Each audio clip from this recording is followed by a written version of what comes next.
প্রিয় প্রণয়িনী পর্ব সংখ্যা ৫৯। নুসরাতকে কবরে শায়িত করে রেখে আসার পরপরই অসুস্থ হয়ে হসপিটালে ভর্তি হলেন নাসির সাহেব আর আরুষ। ঘটনাক্রমে ডাক্তারের কাছ থেকে জানা গেল আরুষের শরীরে অতিরিক্ত পরিমাণ ক্যানাবিস ড্রাগ পাওয়া গিয়েছে। সেটা শুনে যতটা অবাক হলো সবাই, তার থেকেও বেশি অবাক হলো গত ২ বছর ধরে সে নিয়মিত সেগুলো নিচ্ছে এবং লক্ষণ প্রকাশ পায়নি। এমনকি কেউ বুঝেইনি নিয়মিত সে ড্রাগ নিচ্ছে।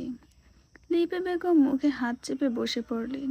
হেলাল সাহেব চোয়াল শক্ত করে দাঁড়িয়ে রইলেন। ঢোক গেলে জিজ্ঞেস করলেন, কোন কারণে ড্রাগস নিচ্ছে?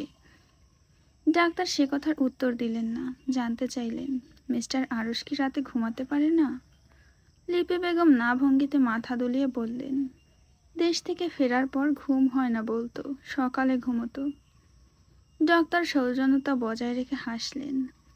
মিস্টার আরুষ ড্রাগস নিত কারণ তার ঘুম হতো না ঠিক মতো। যেহেতু দীর্ঘদিন ধরে ড্রাগস নিচ্ছে তাই শরীরে অনেক ক্ষতি হয়েছে তার। কথা কেটে দিল জাইন। বলল, কিভাবে এর থেকে বের হওয়া যাবে সেটা বলুন। ডাক্তার বললেন, এই ক্ষেত্রে আমাদের বা আপনাদের বিশেষ কিছু করার নেই।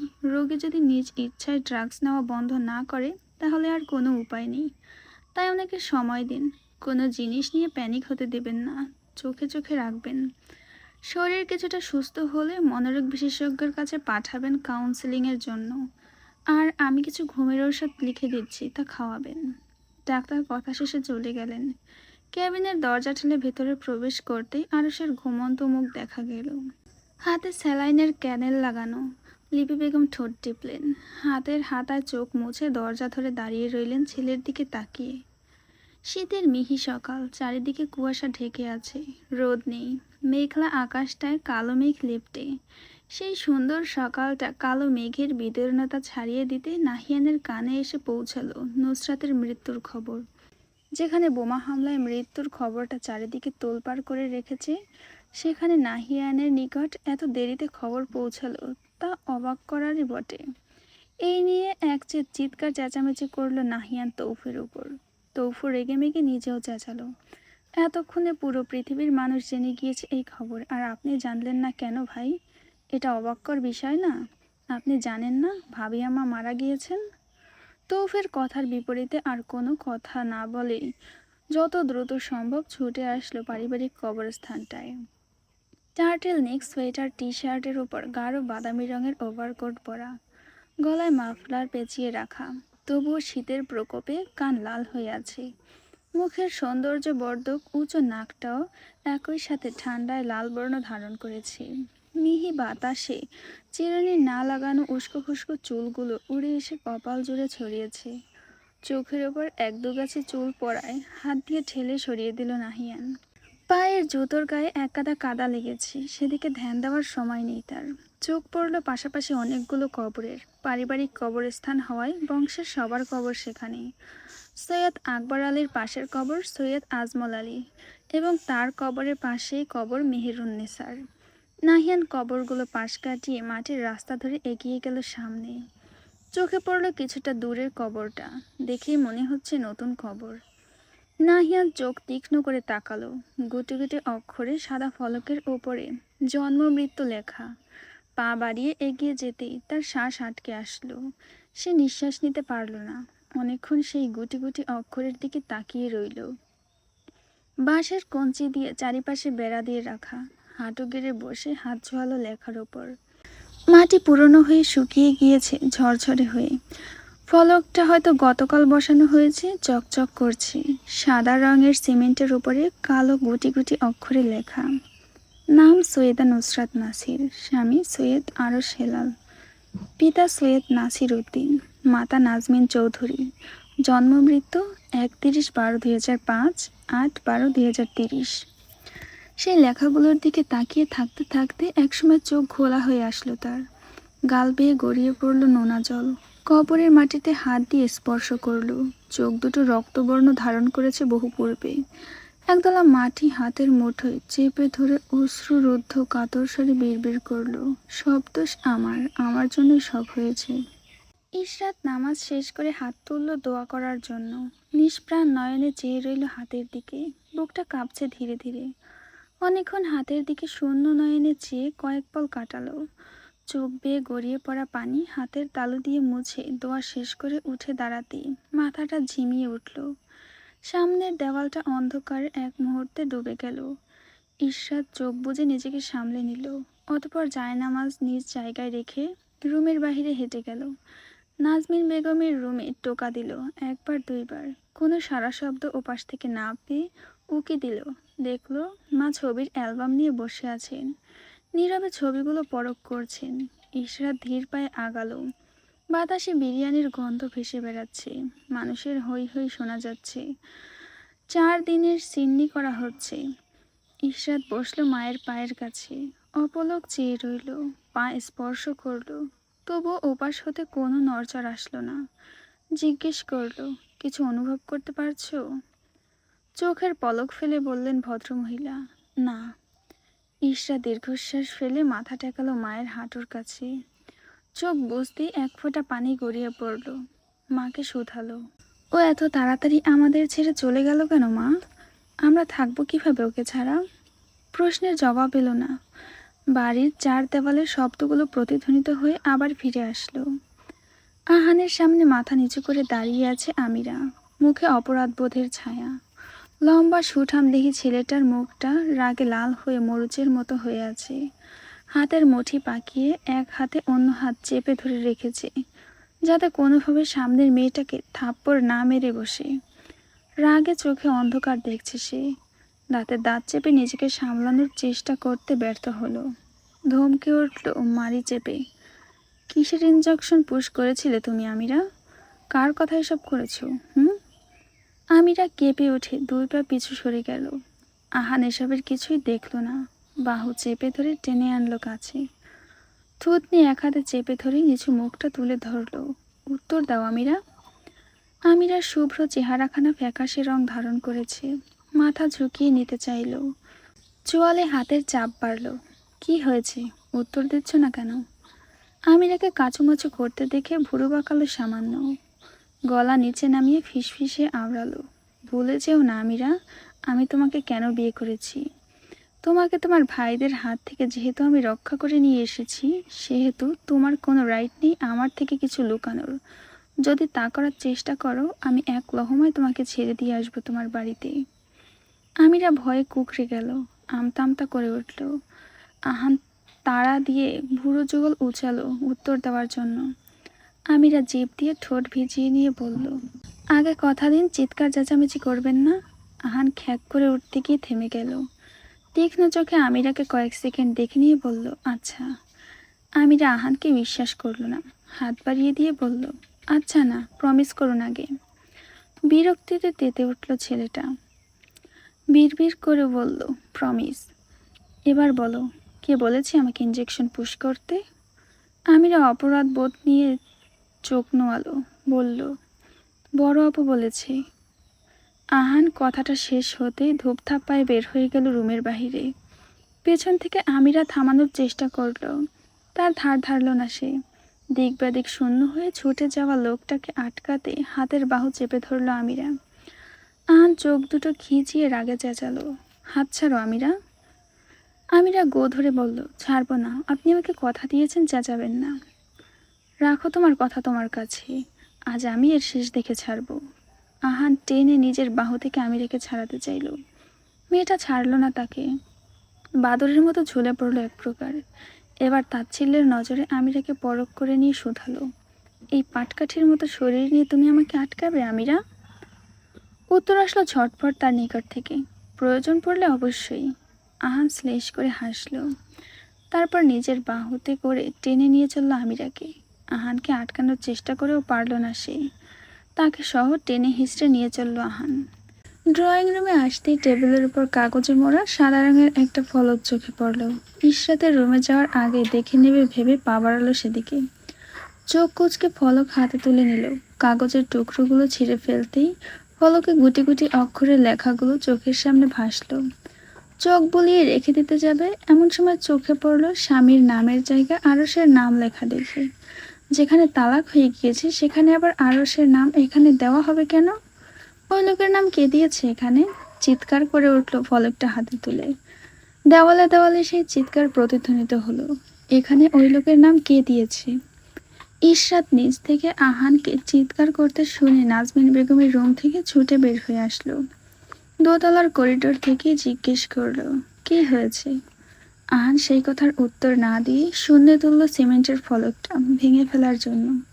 ইশরাত দৌড়ে নিচে নামতে নামতে ক্ষীণ স্বরে চেঁচালো, বলবি তো কি হয়েছে? মাথার উপর ওটা তুলেছিস কেন? পাগল হয়ে গিয়েছিস? নামা, নিচে নামা আহান। গর্জে উঠল আহান। হ্যাঁ, পাগল হয়ে গিয়েছি। এখানে ওই লোকের নাম কি করে? ঈর্ষাদ এগিয়ে আসতে আসতে জিজ্ঞেস করলো, কোন লোকের নাম এখানে? আর কেন পাগল হয়েছিস? আহান হিস হিসিয়ে বলে উঠল, আরশ ভাইয়ের নাম কেন ফলকে? ঈর্ষাদ কপাল কুঞ্চন করলো, থাকলে সমস্যা কি তোর? আহান ঠোঁট পাকালো, কটাক্ষ করে বলল, থাকলে সমস্যা কি? তুমি আমায় জিজ্ঞেস করছো আপু, কি সমস্যা? হ্যাঁ, আমি জিজ্ঞেস করছি, কি সমস্যা বল আমায়। আহান জিভ দিয়ে ঠোঁট ভিজিয়ে নিল। ওদের ডিভোর্স হয়ে গিয়েছে, তালাক হয়ে গিয়েছে, তুমি কি বলে গিয়েছো? এরপরও আরশ ভাইয়ের নাম দেওয়া কতটা যুক্তিসঙ্গত আমি বুঝতে পারছি না। আহানের এত কথা ইশরাত শুনল না, উত্তর দেওয়ারও প্রয়োজন বোধ করলো না, শুধু বলল, রাখ এটা, যেখান থেকে তুলেছিস ওখানে রাখ। রাখবো না, এটা আমি ভেঙে নতুন করে বানিয়ে নিয়ে আসবো। ইশরাত খেপে গেল, ঠোঁট চেপে তপ্ত শ্বাস ফেলল। শান্ত স্বরে বলল, তুই রাখবি ওটা? যা জানিস না তা নিয়ে লাফালাফি করবি না আহান। ধৈর্যের বাঁধ ভাঙল আহানের। ইশরাতের কথার উপর চেঁচিয়ে উঠল উঁচু গলায় প্রথমবারের মতো, কি জানি না আমি? সব তো আমার সামনেই হলো। তালাক দেয়নি আপু, দেয়নি। আমি তো নিজ চোখে দেখলাম তালাকের পেপারে সাইন করেছে। ঢোক গিলল ইশরাত, বলল, সবসময় চোখের দেখা ভুল হয় আহান। আহান চিৎকার করে উঠল, তুমি পুরো পরিবারের সামনে ঘটনাটা ভুল বলতে পারবে না আপু? ইশরাত কণ্ঠস্বর চেপে হিসিয়ে বলল, হ্যাঁ বললাম। সবসময় চোখের দেখা যে সঠিক হয় তা কখনোই না, কখনো কখনো তা ভুল হয়। ছেলেটা ইশরাতের কথা কানে তুলল না, চোয়াল শক্ত করে হাতে ধরা ফলকটা নিয়ে বের হতে নেবে, তার পূর্বেই তার বাহু চেপে ধরে ইশরাত থামিয়ে দিল। চোখ মুখ চোয়াল শক্ত করে তাকিয়ে রইল আহানের দিকে। দাঁতে দাঁত চেপে বলল, তুই এটা রাখবি না আহান? আহান জেদ ধরে বলল, না রাখবো না। শেষবারের মতো বলছি, যেখান থেকে তুলেছিস সেখানে রাখ, না হলে। কথা কেটে দিয়ে আহান বলল, না হলে কি করবি? আমিরা দুই ভাই বোনের মধ্যে হাঁ করে দাঁড়িয়ে রইল। দুইজনকে সমান হারে চিৎকার করতে দেখে একবার ননাসের দিকে তাকালো, একবার স্বামীর দিকে তাকালো। কে জিতবে কে হারবে ধারণা করা মুশকিল, কিন্তু ননাসের তিরিক্ষি আওয়াজে ধারণা করা যায় ননাসই জিতবে। কিন্তু যেভাবে একে অন্যের দিকে তাকিয়ে আছে তারা মনে হচ্ছে ছিঁড়ে খেয়ে ফেলবে। যদি হাত পাই হয়ে যায়, আহানকে দেখে মনে হচ্ছে ষাঁড়ের মতো তাড়া করে বসবে। তাই দুজনকে থামানোর জন্য মিনমিনিয়ে বলল সে, রেখে দিন, জিদ করছেন কেন? মুখোমুখি দাঁড়ানো দুই ভাই বোন এক সেকেন্ডের জন্য নিজেদের চোখ সরালো না একে অপরের থেকে। আমিরার মিনমিন কথাটা বলা শেষ হতেই আহান শাসালো, আমাদের ভাই বোনের মধ্যে কথা বলবে না আমিরা, এখানে তোমার কোনো কাজ নেই, যাও রুমে যাও। আহানের কথা শুনে দুই পা পিছিয়ে গেল আমিরা, মাথা ঝুঁকিয়ে নিল। এতগুলো মানুষের সামনে ধমক দেওয়ায় মুখ গোমরা করে যেই রুমে ফিরে যেতে নেবে, অমনি তার হাত ধরে ইশরাত থামিয়ে দিল তাকে। তার চিন্তা ভাবনার বাহিরে গিয়ে আরেকটা অপ্রত্যাশিত ঘটনা ঘটল। ড্রয়িং রুমে মানুষের পরোয়া না করে ইশরাত বাজিয়ে একটা থাপ্পড় বসালো পাহাড় সমান লম্বা লোকটার গায়ে। আমিরের মুখে হাত চেপে ভয়ঙ্কর চিৎকার করে উঠল। দুই পা পেছনে সরতে চাইল, পারল না। তার হাত যে চেপে ধরে রেখেছে ইশরাত। কানে ভেসে এলো ইশরাতের কণ্ঠস্বর, তোর আর ওদের মধ্যে কোনো পার্থক্য নেই। নিজের বউকে তুই যেখানে সম্মান করতে জানিস না সেখানে আমার বোনের ব্যাপারে তোর নাক গলানোর কোনো অধিকার নেই। যা সামনে থেকে সর, না হলে আজ আমি তোকে পিটিয়ে তক্তা বানিয়ে ফেলবো, জানোয়ার। ইশরাত টেনে আহানের হাত থেকে ফলকটা নিয়ে চলে গেল। যেতে যেতে শাসিয়ে গেল চোখ দিয়ে। আমিরাকে উদ্দেশ্য করে বলল, সময় থাকতে এই পাগলা ষাঁড়ের লাগাম টেনে ধরো আমিরা, স্ত্রীকে কিভাবে সম্মান করতে হয় তা শেখাও। আমিরা হতবিহ্বল চোখে ইশরাতের যাওয়ার দিকে চেয়ে রইল। অতঃপর চোরের মতো মুখ বানিয়ে আর চোখে আহানের দিকে তাকাতে চোখাচোখি হলো দুজনের। হনুমানের মতো মুখ করে এদিকে তাকিয়ে আছে। ঠোঁট টিপে হাসি আটকানোর বৃথা প্রচেষ্টা করল সে, হয়ে উঠল না। দম আটকানো হাসির তোড়ে কেঁপে উঠল তার সমগ্র বদন। তিরিক্ষি কণ্ঠে আহান জিজ্ঞেস করল, খুব হাসি পাচ্ছে? হি হি করা শুরু করো, অসভ্য মেয়ে। কথা শেষ হলো না ছেলেটার, সত্যি সত্যি আমিরা হি হি করে হেসে উঠল। আহান দাঁতের দাঁত চেপে 2 পা এগোতেই আমিরা ভো দৌড় দিল। নুসরাতের মৃত্যুর 5 দিন পূর্ণ হলো। সেদিন দুপুরে জানা গেল সিলেটের মেয়র নাহিয়ান আবরার পূর্ব গ্রেফতার হয়েছে। এর সাথে জানা গেল ইউনিমার্টে হামলার পেছনে নাহিয়ান আবরার পূর্ব পরোক্ষভাবে যুক্ত। এমনকি কালোবাজারে বাচ্চা শিশুদের কিডনি, লিভার, চোখ, দামি দামি অঙ্গ প্রত্যঙ্গ পাচার করেন তিনি। যেদিন এই ঘটনা সামনে আসলো সেদিন থেকে মানুষের বদদোয়া দেওয়া শুরু হলো। প্রথমে যেই নাহিয়ান আবরার পূর্ব ছিল মানুষের কাছে প্রিয়জন, যাকে স্বর্গের দূত মনে করত মানুষ, তারাই গালি দেওয়া শুরু করলো। নাহিয়ানকে গ্রেফতার করার 2 দিন পর মামলাটা আদালতে তোলা হলো। তার মধ্যে একদিন দুপুরে তার সাথে সিলেট সেন্ট্রাল জেলে দেখা করতে আসলো অনাকাঙ্ক্ষিত এক মেহমান। তাকে দেখে নাহিয়ানের বিভ্রম হলো। মুখ ফিরে বের হয়ে আসলো পুরুষালী কাতর স্বরটা, নুসরাত। ইশরাত হাসলো, মুখোমুখি বসলো নাহিয়ানের। হিজাব পেঁচানো সুশ্রী মুখটা জলজল করে উঠল। কেমন আছেন পূর্ব? নাহিয়ানের আবারও বিভ্রম হলো চোখের সামনে। ইশরাতের দিকে তাকিয়ে থাকলো নির্বিশেষ। ইশরাত আবারও জিজ্ঞেস করলো, ভালো আছেন? সেই প্রশ্নের জবাব না দিয়ে কাচের ওপাশ হতে শুধালো সে, কেমন আছি তা জিজ্ঞেস করে তাচ্ছিল্য করছেন? ইশরাত নির্ভেজাল হাসলো, তা কেন করতে আসবো? দেখতে এসেছি আপনাকে। আমার বোনের খুনি শিখের ওপাশে দেখতে কেমন দেখায়? নাহিয়ান কাঁপা কাঁপা হাতে শিখ চেপে ধরল, কাঁপা গলায় বলল, আমি খুনি নই। আপনিই খুনি পূর্ব, আমার বোন সহ অনেকের খুনি। এইসব করে কি লাভ হলো? হাজার হাজার মানুষ মরল বিনা কারণে। নাহিয়ানের মস্তিষ্ক সেই কথা মেনে নিতে পারল না। হতবাক মুখে চেয়ে রইল ইশরাতের দিকে। ইশরাতের মুখটা সরে গিয়ে আবারও নুসরাতের চেহারার সামনে বসে গেল। ওদিকে তাকিয়ে থাকতে থাকতে একসময় একটা কথা মনে হলো। একবার নুসরাতকে এসে জিজ্ঞেস করেছিল, মেয়ে মানুষ হয়ে এত দুঃসাহস আর অহংকার করো, মাঠে মারা পড়বে, তার ভয় নেই তোমার? সেদিন নুসরাতের উত্তর ছিল এমন, এটাই তো আমার বেঁচে থাকার একমাত্র কারণ। অহংকার আর দুঃসাহস হলো আমার মতো মেয়ে লোকের অলংকার। যদি না থাকে তাহলে এই পৃথিবীর বুকে বেঁচে থাকা তো বৃথা পূর্ব। 2 পাশে মাথা দুলিয়ে উঠে বলল সে, এত অহংকার, এত দুঃসাহস কোথা থেকে আসে আপনাদের? ইশরাত ঈষৎ হাসে, সেটা না জানলেও চলবে আপনার। নাহিয়ান তাকিয়ে রইল। আবারও বিভ্রম শুরু হলো। চোখের পলকে দৃশ্যপট পাল্টে গিয়ে সেখানে রেস্টুরেন্ট চলে আসলো। সে আর নুসরাত মুখোমুখি বসে। নুসরাত হাসছে তার দিকে তাকিয়ে। মিহিস্বরে শুধালো, খারাপ কাজ করেন পূর্ব? নাহিয়ান চমকালো বইকে একটু। নুসরাতের দিকে দৃষ্টি তুলে চাইতে আবারও মেয়েটা হাসলো। এই মেয়ে এত হাসে কেন নাহিয়ান জানে না। আগে কখনো এত হাসতে দেখেনি তাকে, কিন্তু গতবার আর এই মেয়ের দেখা হওয়ার সাথে একটু বেশি হাসছে।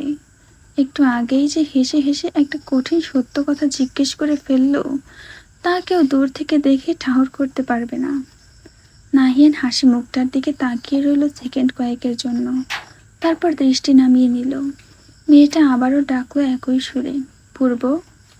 নাহিয়ান তাকালো আবারও নুসরাতের দিকে। ছিপছিপে গড়নের মেয়ে, সাধারণ বাংলাদেশি, বাঙালি নারী। তেমন বিশেষত্ব কিছু নেই, একটু ব্যতিক্রম আছে শুধু। যখন সে কথা বলে, হোক সেটা উল্টোপাল্টা, পাশের জন কখনোই তার কথা শোনা থেকে তাকে থামাতে পারবে না। মানুষকে নিজের কথার দ্বারা আকর্ষণ করতে পারে সামনের মেয়েটা। নাহিয়ান ভেবে পায় না, যেখানে বাঙালি নারীদের চালচলন, পোশাক আশাক, আদব কায়দা এমন না, বাঙালি নারীরা যেখানে কখনো পায়ের উপর পা তুলে বসে না নিজের বড়দের সামনে, সেখানে তার সামনের ব্যক্তি তা অনায়াসে করে। কে কি বললো মনে করলো তাতে তার কিছুই যায় আসে না। এই জন্যই কি এই মেয়েকে ভালো লেগেছে, তার পছন্দ হয়েছে? সাধারণের মধ্যে অসাধারণ এই ভদ্রমহিলা। বিকেলের ঝকমকানো কমলাটে রোদ এসে গ্লাস দিয়ে প্রবেশ করে সরাসরি নুসরাতের টেবিলের উপর পড়ছে। কিছু কিছু আলো বিচ্ছিন্নভাবে নুসরাতের মুখের উপর পড়ছে। তাতে দেখতে বেশ মিষ্টি লাগছে তাকে। শ্যামলা ত্বক জলজল করে উঠছে। নাহিয়ানকে তাকিয়ে থাকতে দেখে নুসরাত ভুরু উপরে তুলল, এসে জিজ্ঞেস করল, কি দেখছেন? নাহিয়ান মাথা ঝুঁকিয়ে মৃদু হাসল। নুসরাত মুখে এক ছিপ কেকের টুকরো তুলে নিল, আলগোছে মুখ নাড়িয়ে খেতে লাগলো। ভীষণ মনোযোগ দিয়ে কেকের আরেকটা টুকরো কেটে সে মুখে তুলল। এত মনোযোগ কেকের দিকে দেখে নাহিয়ান শুধালো, আপনার মিষ্টি জিনিস পছন্দ?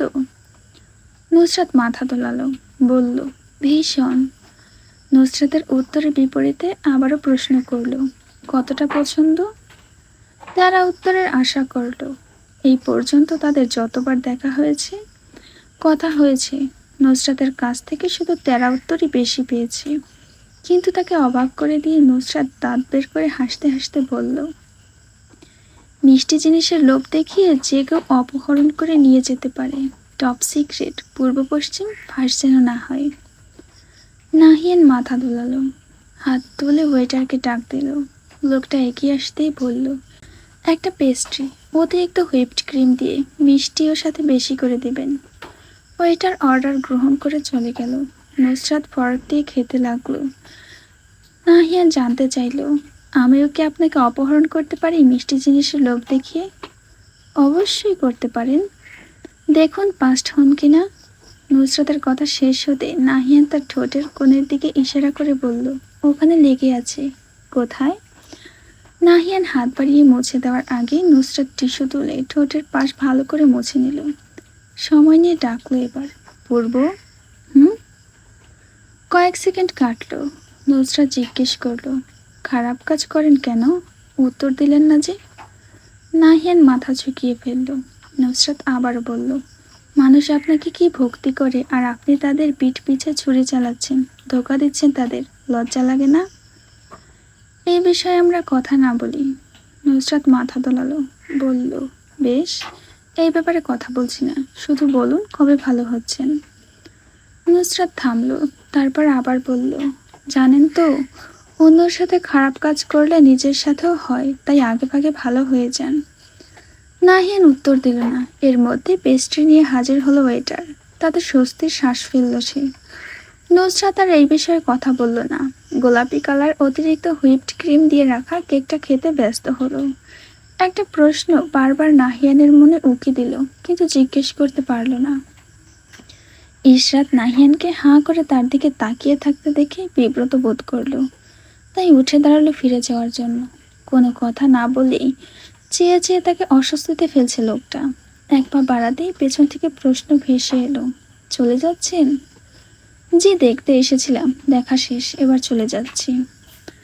নাহিয়ান জিভ দিয়ে ঠোঁট ভিজিয়ে নিল, বলল, একটা প্রশ্নের উত্তর দিয়ে যান। আমার কী শাস্তি আশা করেন আপনি? যাবজ্জীবন কারাদণ্ড। সামান্য বিস্মিত হলো। ঠান্ডা চোখে ইশরাতের দিকে তাকিয়ে শোধালো, কিন্তু সবাই তো আমার মৃত্যুদণ্ড চাচ্ছে, আপনি কেন কারাদণ্ড চাচ্ছেন? ইশরাত নিষ্প্রাণ চোখ দুটো কুঁচকে হেসে ফেলল, বলল, আমার বোন যেভাবে তিলে তিলে মরেছে, আপনিও সেভাবেই শিকের ওই পাশে তিলে তিলে মরবেন, তা আমি দেখতে চাই। এত মানুষের হত্যাকারী একবারে শাস্তি পেয়ে গেলে কিভাবে হয়, তাই না পূর্ব? নাহিয়ান হেসে ফেলল ইশরাতের পানে তাকিয়ে। ইশরাত নিজেও হেসে ফেলল। দুজনের হাসির শব্দ অশরীরের মতো চার দেওয়ালে বাড়ি খেয়ে ফিরে আসলো আবারও ভেতরে। নাহিয়ানের সাথে দেখা শেষ করে ইশরাত ফিরে আসলো সোজা নাসের মঞ্জিলে। বাড়ির ভেতরে পা রাখতে পারল না। তার হাতটা চেপে ধরল কেউ একজন। ইশরাত জানে কে চেপে ধরেছে, তাই আলগোছে নিজের হাতটা ছাড়িয়ে নিল।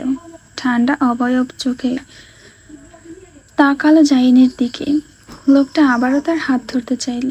সে গুটিয়ে নিল নিজেকে, কঠোর স্বরে বলল, আমার থেকে দূরে থাকুন। জাইন সেই কথা কানে তুলল না, আবারও ইশরাতের হাত চেপে ধরল। চোখ তীক্ষ্ণ করে জানতে চাইল, কোথায় গিয়েছিলেন? সেটা জানার আপনার কোনো প্রয়োজন আছে বলে আমি মনে করি না।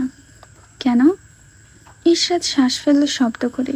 আপনার প্রশ্নের উত্তর দিতে বাধ্য নই। আপনি বাধ্য ইশরাত। ইশরাত ভুরু বাঁকালো, শ্লেষ কটাক্ষ দুইয়ের মিশ্রণে এমন করে হাসলো যেন জায়েনকে নর্দমার কোনো কীট মনে করছে। আমি বাধ্য? আমি? কী সব ননসেন্স কথা বলছেন আপনি? অবশ্যই আপনি বাধ্য, আপনি আমার স্ত্রী। ঈর্ষা দুই পাশে মাথা তুলিয়ে তাচ্ছিল্যের সহিত হাসতে লাগলো। জাইনের কথা তার নিকট কোনো জোকস মনে হলো। নিজের হাত ছাড়ানোর বৃথা প্রচেষ্টা করলো। সে জানে এই লোক যতক্ষণ পর্যন্ত ছাড়বে না সে ছাড়াতে পারবে না। শ্লেষ করে বলল, স্ত্রী? আমি? 5 বছর আগে যে সম্পর্ক শেষ হয়ে গিয়েছে সেই সম্পর্কে টেনে আনছেন আমাদের মাঝে? সম্পর্ক শেষ হয়নি, আমি তোমাকে তালাক দেইনি। তো কি হয়েছে? সেই অধিকার আপনার নেই, আপনি সেই অধিকার খুইয়েছেন। জাহিন ভুরুকুচকে জানতে চাইল, কেন? ইশরাত ব্যাঙের মতো হাঁ করে ভাপা নিঃশ্বাস ফেলল। এইসব নাটক মোটেও তার ভালো লাগছে না। শরীরটা এত ধকল মেনে নিতে পারছে না। একটু ঘুমানো উচিত। কতদিন হয় বিছানায় গা এলানো হয়নি। জাইনের হাত একটু ঢিলে হতেই নিজের হাত ছাড়িয়ে নিল সে।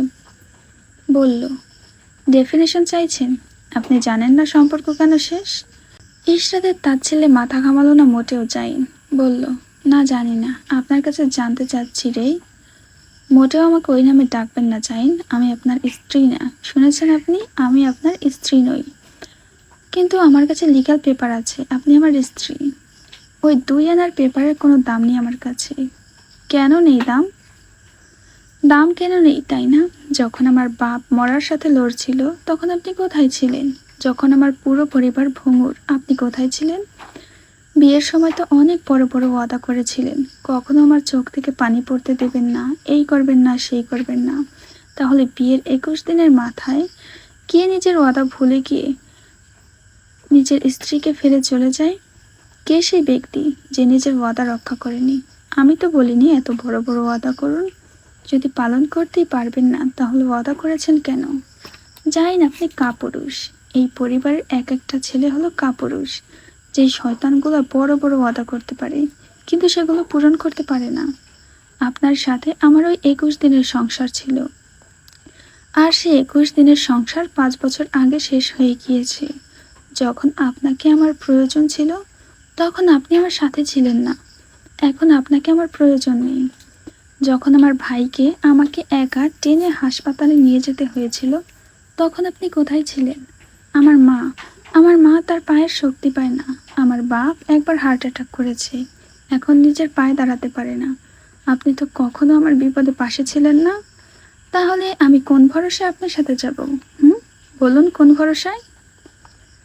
জাইন ইশরাতের কাঁধ চেপে ধরে কাছে টেনে আনলো। গলা ফাটিয়ে চিৎকার করায় হাঁপিয়ে উঠেছে, শ্বাস নিচ্ছে টেনে টেনে। জাইন শান্ত স্বরে বলল, ইশরাত, আপনি আপনার জায়গায় ঠিক, কিন্তু আপনাকে বুঝতে হবে আমার পরিবারটাও তো তখন কি সাফার করেছে। ইশরাত খেকিয়ে উঠল, কেন? আরশ ভাইকে দেশে রেখে চিকিৎসা করানো যেত না? আমি আপনাকে সঙ্গ দিতাম, আপনি আমার কাঁধ হতেন, আমি আপনার কাঁধ হতাম, একে অন্যকে ভরসা জোগাতাম। কিন্তু আপনি কি করলেন? প্যারিসে চলে গেলেন, সকল দায়িত্বের ভার গছিয়ে দিয়ে গেলেন আমার উপরে। পরিস্থিতির মোকাবেলা না করে গা বাঁচিয়ে পালিয়েছেন আপনারা। কেন? কেন? অন্যদের কি বলবো? আমার ঘরেই তো আরেকটা বেঈমান আছে, ওইটা তো আরো বড় স্বার্থপর। নিজে উড়াল দিয়েছে আমাকে এই দুনিয়ার জাহান্নামে ফেলে গিয়ে। সবাই স্বার্থপর, আপনি, আপনার বাবা, আপনার মা, আমার বাবা মা, আমার বোন ইরহাম, আহান, সবগুলো স্বার্থপর। এখন আমিও স্বার্থপর হব, কারোর পরোয়া করব না। বেঁচে থাকলে থাকুক, মরে গেলে যাক, আমার কোনো কিছু যায় আসে না, আমি স্বাধীন হয়ে ঘুরব। দীর্ঘক্ষণ কথা বলে হাঁপিয়ে উঠল ইশরাত। সময় নিয়ে শ্বাস ফেলল গল ভরে। ঘরে ফেরার জন্য ঘুরতে নেবে। জাইন তার বাহু চেপে ধরল শক্ত হাতে। বলল, নিজের অভিযোগগুলো প্রকাশ করলেই আমার অভিযোগগুলো শুনবে না? ইশরাত কথা কেটে চাইল, কিন্তু জাইন শক্ত হাতে তার বাহু চেপে ধরে থামিয়ে দিল। এখন আমি বলবো, আপনি শুনবেন।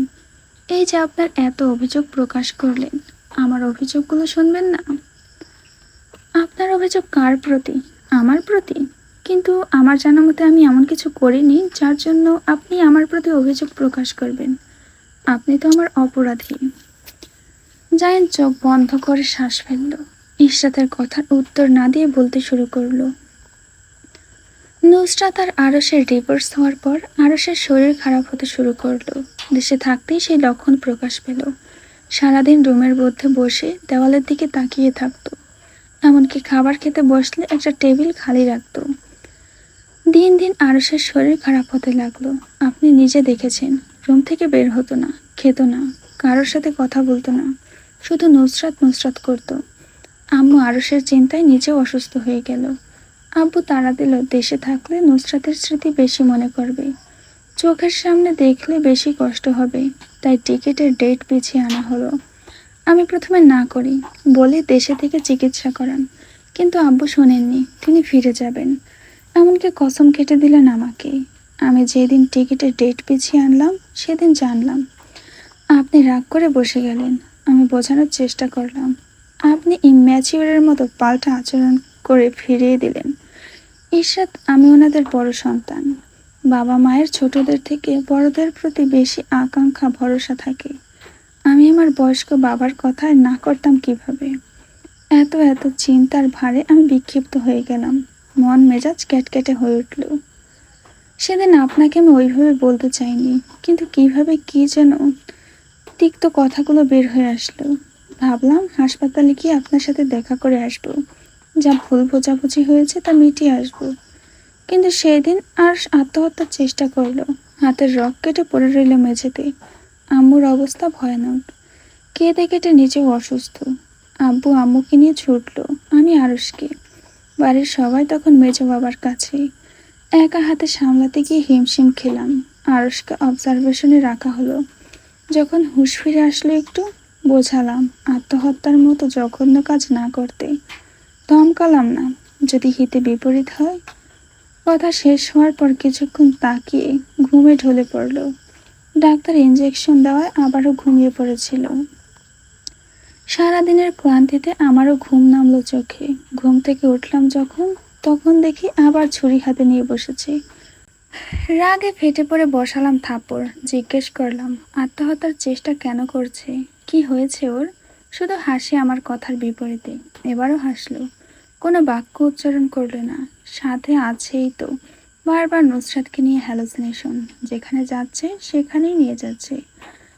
এই অবনতি দেখে আম্মু আরো ভেঙে পড়লো, রক্তচাপ বাড়লো। সময় অসময় কান্না করতে করতে তার অবস্থা বেহাল। হার্ট অ্যাটাক হবে রোগীর, ডাক্তার বলল এমনটা। দুজনকে ভালো আবহাওয়ায় নিয়ে যেতে হবে। ডাক্তারের কথা মতো আরশকে আর আম্মুকে ওই অবস্থায় বিদেশে পাড়ি জমালাম নিয়ে। তখন আমার মাথায় কিছু আসছিল না। আম্মুর কান্না, আরশের আত্মহত্যার চেষ্টা, আব্বুর ভঙ্গুর শরীর। আমি কি করতাম? একা হাতে সামলাতে সামলাতে আমি হাঁপিয়ে উঠলাম। মাহাদির সাথে যোগাযোগ করার চেষ্টা করলাম, সম্ভব হয়ে উঠল না। প্যারিস ফেরার 2 সপ্তাহ পর মাহাদি যোগাযোগ করলো।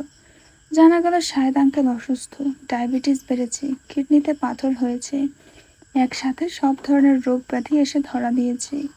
সবার ঘাড়ে এত এত বোঝা। এত খারাপ খবরের ভেতরে দেশ থেকে একটা ভালো খবর আসলো। মেজো বাবা সুস্থ হয়ে ফিরেছেন, সাথে ইরহাম। আমি স্বস্তির নিঃশ্বাস ফেললাম। ভাবলাম আরশ ঠিক হলে দেশে আসবো, এসে আপনাকে মানিয়ে যাব, সবার কাছে ক্ষমা চাইবো এইভাবে ফেলে রেখে যাওয়ার জন্য। কিন্তু অ্যাসাইলামে পাঠানোর 2 মাস পর তাকে অ্যাসাইলামের সদস্যরা এসে বাড়ি রেখে গেল। বলল রোগীকে রাখা সম্ভব না, অত্যাধিক অ্যাগ্রেসিভ ব্যবহার করেন তিনি। বাসায় রাখলাম। ততদিনে আর আত্মহত্যার চেষ্টা করেনি। ভাবলাম সুস্থ হয়ে গিয়েছে। আমার সেই ভাবনা বদলে গেল এক রাতে। ওর বিছানার নিচে এক গাদা হুইস্কির ভদকার বোতল পাওয়া গেল। মাথা ঠিক থাকলো না, গায়ে হাত তুললাম।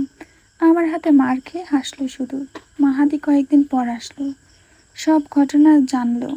বলল আরশকে নিয়ে হলিউডে ঘুরতে যাবে। আমি সায় দিলাম। আমেরিকায় ঘুরতে গেল। ফিরে আসার দিন রাস্তায় দাঁড়িয়েছিল এপাশ হতে ওপাশে যাওয়ার জন্য। হঠাৎ বাস দেখে তার নিচে নাকি লাফ দিল। আল্লাহর রহমতে বেশি ক্ষতি হলো না, পায়ে ফ্র্যাকচার পড়ল। ফাইন কেটে দিল, সেইগুলোর পরিশোধ করলো মাহাদি। সুস্থ হওয়ার পর আবারও নিয়ে গিয়ে ইমার্জেন্সি অ্যাসাইলামে ভর্তি করলাম। 8 মাস পর সুস্থ হয়ে স্বাভাবিক হয়ে ফিরল। ভাবলাম এবার দেশে ফিরবো। কিন্তু সময় আর সুযোগ কোনোটাই হয়ে উঠল না।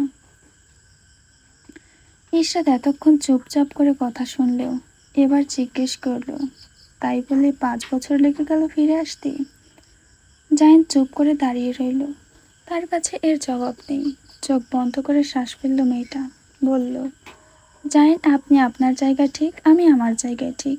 আপনি ওই সময় আপনার ফ্যামিলিকে ফেলতে পারেননি, একজন সুপুত্র হয়েছেন। কিন্তু আমার ক্ষেত্রে আপনি না ইনসাফি করেছেন, ব্যালেন্স করতে পারেননি পরিবার আর আমার মধ্যে। জাহিন কাতর স্বরে বলল, একটা সুযোগ দেওয়া যায় না? না জাহিন, সুযোগ দেওয়া যায় না। আপনার দিকে তাকালে আমার সেই স্বার্থবাদী কথাগুলো মনে হয়। সম্ভব না। জাহিন শুকিয়ে যাওয়া গলা ঢোক গিলে ভিজিয়ে নিয়ে জিজ্ঞেস করলো, সম্ভব না কেন ইশরাত? চেষ্টা করলেই সম্ভব। ইশরাত হাসল বেদনা মিশ্রিত। যা ছিল তা 5 বছর আগেই শেষ হয়ে গিয়েছে। একবার ভেবে দেখা যায় না? ভাবতে গেলে আমার সেই স্বার্থবাদী জাহিনের কথা মনে পড়ে। তাহলে তুমি আমাকে ক্ষমা করনি?